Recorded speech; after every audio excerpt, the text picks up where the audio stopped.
به افغانستان آمدن خیلیشون خانه ندارن، زندگی ندارن. اگر خانه کرایی دارید خب واقعا سخت نگیرید. الان یک بنده خدایی چند روز پیش به من گفت که یک خانه در بچه که قبلا کرایه 3000 بود 7000 گفت ما کرایه گرفتیم. خوبی بی انصافیه. شما میبینی یک آدم بنده خدا گرفتاری داره، مشکلات داره، بعد خانه هم پیدا نمیشه، بعد خانه در قیمت‌تر میفروشه. خب جواب امام حسین چی میدی روز قیامت؟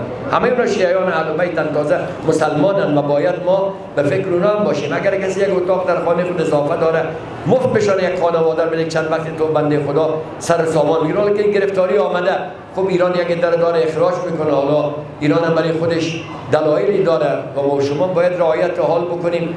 به شایعات هم خیلی گوش نکنیم. کسانی دارن پخش میکنن که دشمنی ایجاد کنن بین دو ملت ایران و افغانستان. در فضای مجازی دروغای زیادی پخش میشه. حتی امروز دیدم یک کسی میگفت که خیلی در عراق در لب مرز از تشنگی میافتن بیهوش میشن، در حالی که به خود به چشم میبینم هم در اون طرف مرز که ایرانی هستن، هم در این طرف مرز که افغانستانی هستن بوتلای آب سرد داده میشه. هم ایرانی‌ها میدن، هم از عراق خیلی بردن مردم مومنین اونجا آب بردن برای آب غذا و خیلی امکانات دیگر. با اون شکل هم که در فضای مجازی مطرح میشه نیست. ولی خب بندگان خدا پول ندارن، اکثرا خانه اینجا ندارن که بیاین، وسایل خانه ندارن.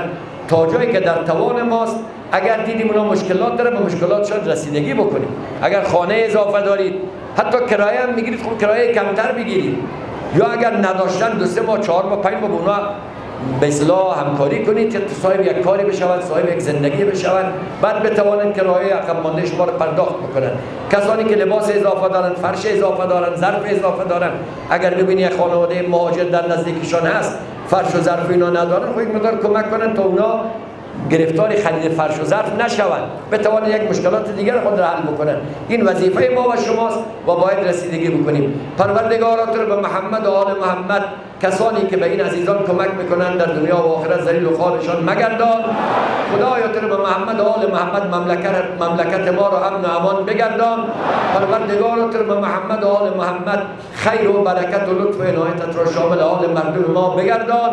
بلاها، گرفتاری ها، مصیبت ها از ما دور بفرمای.